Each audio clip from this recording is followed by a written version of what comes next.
La sanguinaria campaña de Overland. Culturizando presenta Crónicas de Ares con Carlos Domínguez. Sin duda, la primera mitad del siglo XX concentra la mayor parte de las batallas más sangrientas de la historia de la humanidad. No hubo tantas víctimas en otros siglos como en el corto periodo de tiempo que llevó de la Primera Guerra Mundial al final de la Segunda. Y sin embargo, hay algunas batallas previas a esta sanguinaria parte de la historia que merecen ser destacadas por, pese a su utilización de tácticas más antiguas y armamento mucho más letal, haber deparado un enorme número de bajas. Una de ellas es la campaña de Overland, una serie de batallas librada en la Guerra de Secesión de Estados Unidos en 1864, que dejaron más de 80,000 bajas en mes y medio de lucha, lo que hace de esta campaña no solo la más sangrienta de la Guerra Civil Americana, sino también una de las más brutales de todo el siglo XIX. Bien, como en cada episodio de Crónicas de Ares, siempre brindamos un contexto histórico al suceso que vamos a analizar. Y por eso vamos a describir en qué contexto se realizó esta campaña de Overland. Como ya dijimos, fue una serie de batallas que se realizaron en el marco de la Guerra de Secesión o la Guerra Civil de Estados Unidos. La campaña de Overland fue entre mayo y junio de 1864. La Guerra de Secesión fue un conflicto que enfrentó a dos facciones de Estados Unidos entre los años 1861 y 1865. ¿Cuáles eran estas dos facciones?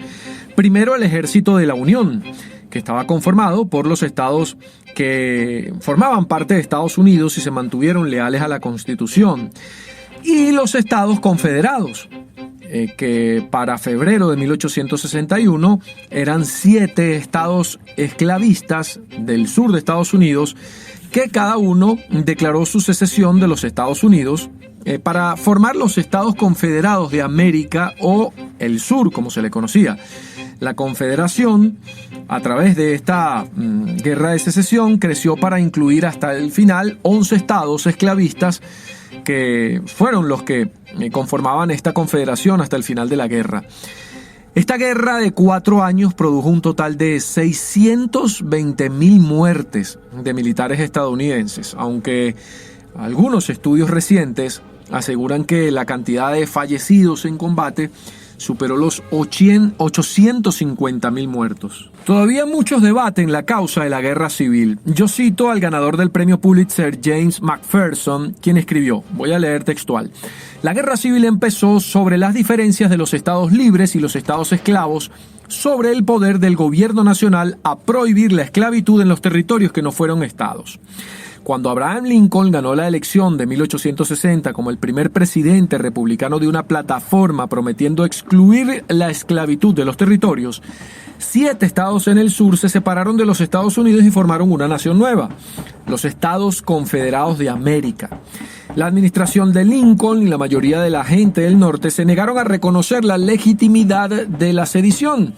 Ellos temieron que la sedición fuera un descrédito a la democracia y fuera a crear un precedente que rompería a los Estados Unidos en varios pequeños países.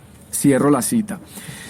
Desde la independencia de Estados Unidos, la cuestión de la esclavitud siempre fue una causa de enfrentamiento entre los estados del norte y los estados del sur. Con la aparición del Partido Republicano, un partido declarado abiertamente abolicionista de la esclavitud, se empeoraron estas relaciones y la lucha ideológica entre ambos bandos se hizo mucho más patente. Cuando Abraham Lincoln es elegido presidente a finales de 1860, gracias al apoyo republicano de los estados del norte, se rompió el equilibrio político que estaba garantizando a los estados del sur la continuidad de su sistema social y político. Cuando estos estados del sur se sienten amenazados, su sistema esclavista se siente amenazado por la futura presidencia de un republicano, de Lincoln, algunos de ellos decidieron declarar su independencia.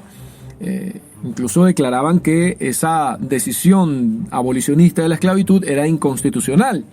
Lógicamente, la mayoría de las infraestructuras públicas y militares que estaban establecidos en los estados del sur estaban controladas por ellos mismos. Sin embargo, había todavía algunos funcionarios que decidieron apoyar al bando federal y adoptar sus mismas posiciones. Este fue el caso por ejemplo, de la plaza de fortificación de Fort Sumter en la bahía de Charleston. Bien, y aquí nos metemos ya de una vez cuándo comenzó la guerra civil, cuándo comenzó este enfrentamiento bélico entre el norte y el sur de los Estados Unidos. Después de haber declarado su independencia el 20 de diciembre de 1860 por toda esta situación, Carolina del Sur envió a diplomáticos al gobierno federal para negociar la entrega de los fuertes localizados en Charleston y que eran controlados por el ejército federal, entre ellos el que ya nombramos, el Fort Sumter. Estas negociaciones tenían la presión de que varios centenares de milicianos aseguraban que se apoderarían de los fuertes a través de la fuerza, de la violencia, si el gobierno federal rechazaba las propuestas. En ese momento, Abraham Lincoln había sido elegido presidente de los Estados Unidos de América, pero el que todavía estaba ejerciendo funciones presidenciales era el demócrata James Buchanan, que lo fue hasta el 4 de marzo de 1861, cuando terminaría su mandato. La tensión política aumentó y los dos bandos se acusaban mutuamente de la agresión. No obstante, los otros estados secesionistas ordenaron a Carolina del Sur que no desencadenase una guerra antes de que la Confederación no se hubiese organizado y preparado militarmente para tal. Es decir, los demás estados en escisión le dijeron a Carolina del Sur: espérate, no generes una guerra por la propiedad o por el dominio de este fuerte, Fort Sumter, hasta que nosotros logremos organizarnos militarmente todos. Pues bueno, el bombardeo realizado entre el 12 y el 13 de abril del año 1861 por el ejército confederado, con la intención de expulsar a las tropas federales que ocupaban la fortificación de Fort Sumter, tras fracasar las negociaciones, significó el comienzo de la guerra civil. Así que en abril del año 1861, con el ataque al fuerte de Fort Sumter, comenzó la guerra civil de Estados Unidos entre el norte, la Unión, y el sur, la Confederación. Una vez revisado este contexto o antecedente, vamos a revisar también qué fue la campaña de Overland. Para la fecha de la campaña de Overland, el ejército confederado poco a poco se había ido debilitando. El bloqueo naval que impuso la Unión a los estados confederados, que en su mayoría eran vendedores de algodón a Europa, restaba económicamente la lucha armada de los estados que se levantaron contra la Unión. Esto hacía que los suministros cada vez fueran menores y las deficiencias en la equipación de su ejército cada vez fueran más marcadas. Varias derrotas tenían encima los ejércitos de la Confederación, sobre todo en el frente del oeste, con la victoria de Chattanooga y la recuperación del dominio del río Mississippi por parte del ejército de la Unión. Eso fue un golpe tremendo en las pretensiones confederadas de expandirse hacia el occidente de los Estados Unidos. En 1864 será fundamental una figura militar para la victoria de la Unión sobre el ejército confederado.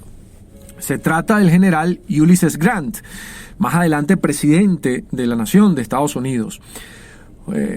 Justo al mando de las tropas que estrangularon el avance confederado en el oeste, fue quien asumió el mando de la campaña de Overland, esta sangrienta campaña, como general en jefe de todos los ejércitos de la Unión, designado por el propio presidente, ya en funciones en 1864, el presidente de Estados Unidos, Abraham Lincoln. Lincoln, quien optaba por la reelección, se dio cuenta a principios de 1864 que si él quería permanecer en el cargo, ser reelecto y lograr reunificar a la nación, necesitaba inmediatamente lograr victorias, por lo que confió los destinos militares de todo el ejército de la Unión a Ulysses Grant. Grant guiaría a todos estos ejércitos hacia el objetivo de destruir las fuerzas confederadas. Debido a ese nuevo rango, Grant llegó al este. Recuerden que él estaba luchando en Chattanooga, en río Mississippi, recuperando esos territorios para la Unión. Pues bueno, él va al este para supervisar personalmente la lucha contra el ejército confederado que dirigía el general Robert Lee, a quien veía como la principal amenaza para poder someter el ejército de la Confederación. El ejército de Lee, el confederado, había luchado contra varios generales de la Unión durante varios años, y Grant, el líder del ejército de la Unión, creía que podía finalmente destruir al ejército de Lee en el norte de Virginia, con la ayuda del ejército del Potomac comandado por George Meade. Así que una vez que Abraham Lincoln le da todos los poderes de dirigir militarmente a los ejércitos de la Unión, confía Ulysses Grant en el ejército del Potomac, que estaba en Virginia y que era comandado por George Meade, para lograr estas victorias. Los enfrentamientos por el dominio del este ya no serían prioritariamente navales, como lo venían siendo hasta ese momento.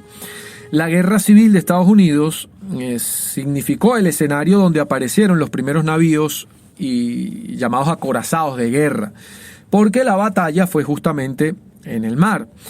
Por ello, Grant y Meade diseñaron un plan de ataque terrestre moviéndose a través del estado de Virginia para tratar de asaltar Richmond, que en ese momento era la capital confederada. Dieron nombre a la campaña de Overland, traducido que es por tierra. El enfoque de Grant probablemente traería muchas más víctimas que una batalla naval, pero su firme resolución significó que las fuerzas de la Unión seguirían adelante sin importar las bajas, sin importar cuántos muertos se podían generar. Grant sabía que tenía más hombres con los cuales podía contar que el ejército confederado de Lee, y también muchos más recursos económicos y militares. Sin importar los riesgos, la campaña de Overland se inició. Comenzó la campaña con la llamada Batalla de la Espesura. Maleza, árboles, terreno sumamente difícil. En ese espacio las fuerzas de la Unión tuvieron dificultades para combatir a los confederados cerca del sitio donde se había producido la batalla de Chancellorsville en el año 1863. El derramamiento de sangre de esta campaña, la más sangrienta del siglo XIX en el mundo, comenzó el 5 de mayo de 1864.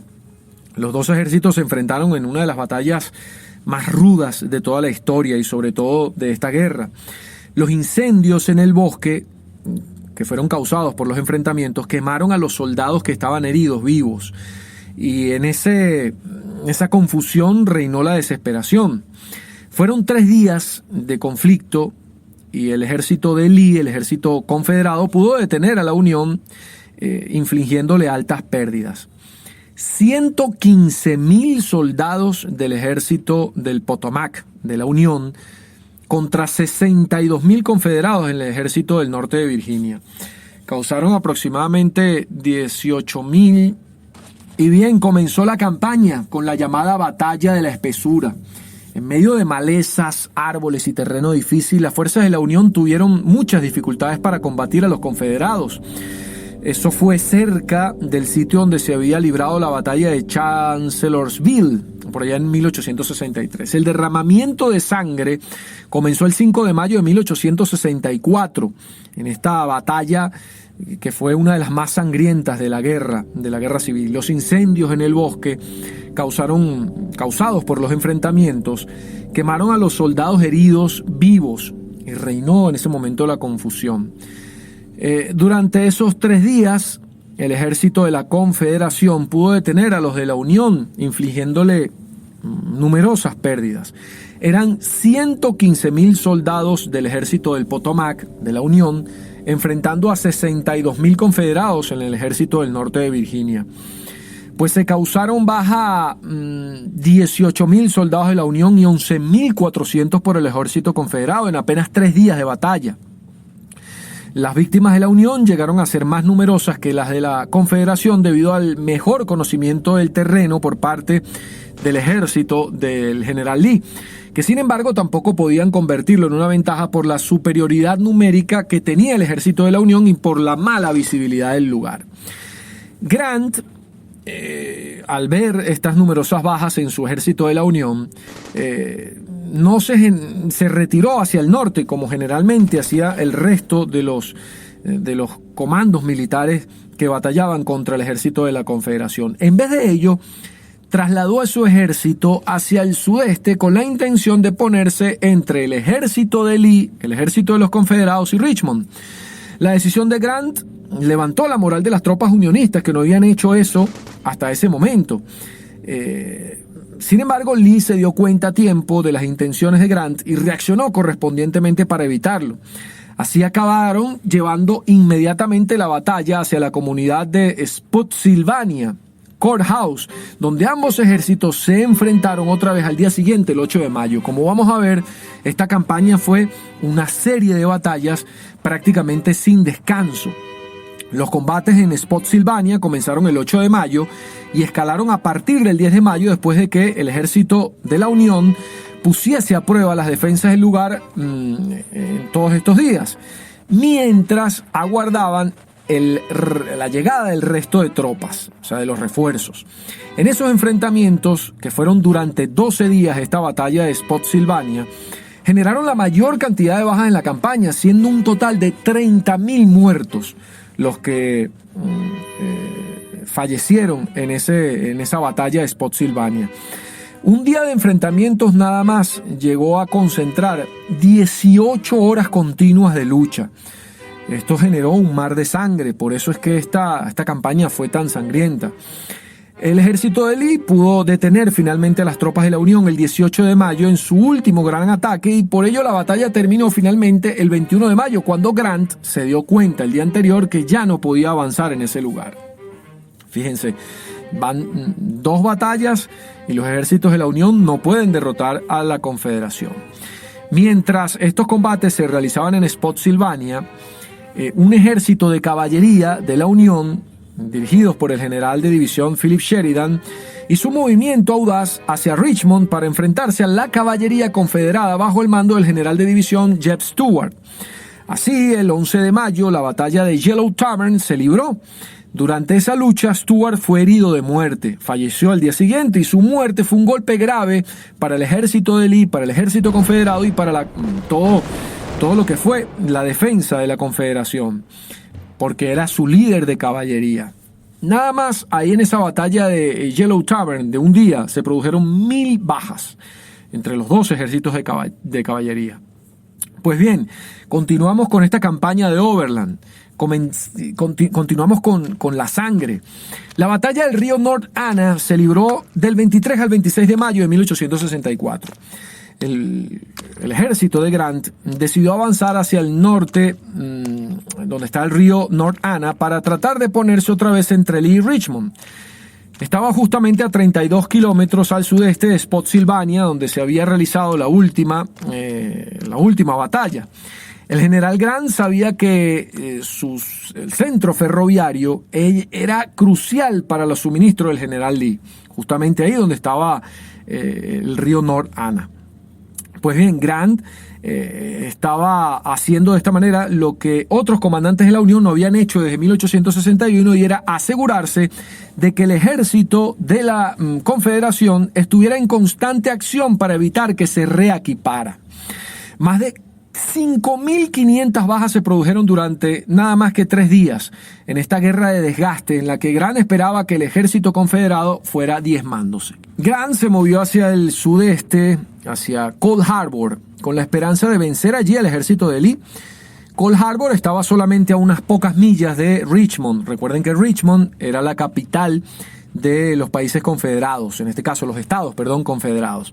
Lee, sin embargo, hablamos de Lee, Robert Lee, el ejército de la Confederación, previó el movimiento al sudeste hacia Cold Harbor como había previsto los anteriores movimientos de Grant, y marchó al lugar para defenderlo. También es recordada esta como una de las batallas más sangrientas y torcidas de la historia estadounidense. Miles de soldados de la Unión murieron o resultaron heridos en un asalto frontal contra las posiciones fortificadas del ejército confederado, que terminó con la derrota de la Unión. 12.000 bajas se produjeron en el ejército de la Unión contra 5.000 en los confederados, es decir, un total de 17.000 bajas en esta batalla, que fue la última gran victoria del ejército confederado en la guerra. También fue la peor derrota de Grant durante la guerra. El 12 de junio de 1864, Grant comenzó lo que sería un movimiento brillante y exitoso alrededor del flanco derecho de la Confederación. Es uno de los grandes movimientos de la guerra civil. Esta vez el general Grant engañó a Lee por completo, enviando a su caballería para atacar Trevilian Station, la batalla de caballería más grande de la guerra civil, para que Lee no pudiese utilizar su caballería como fuente de información.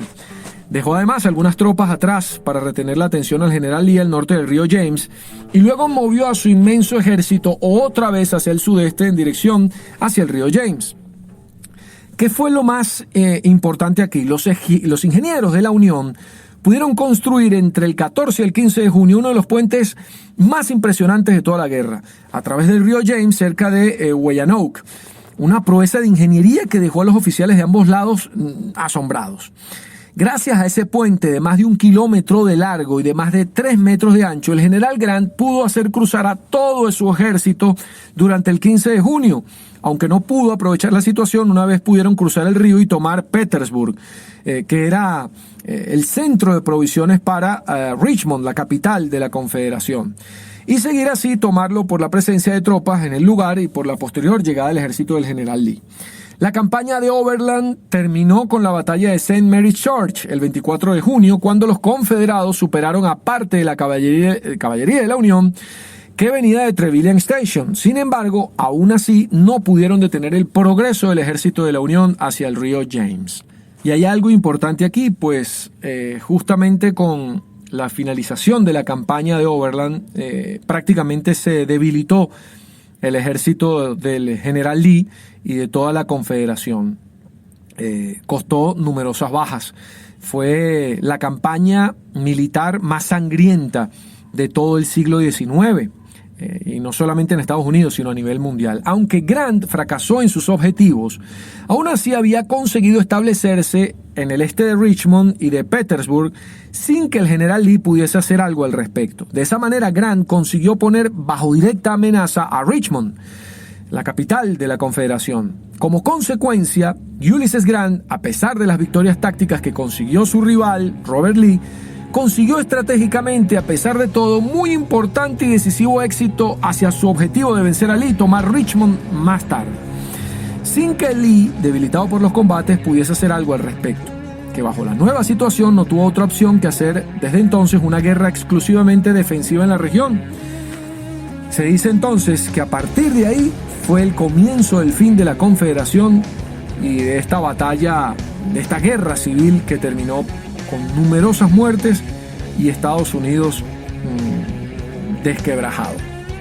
De esta manera, con la campaña de Overland, la sangrienta y continua campaña de Overland, se logró llegar a Richmond para luego el general Ulysses Grant con sus ejércitos de la Unión derrotar a los confederados. Esto es Crónicas de Ares. Culturizando presentó Crónicas de Ares con Carlos Domínguez, una producción de culturizando.com.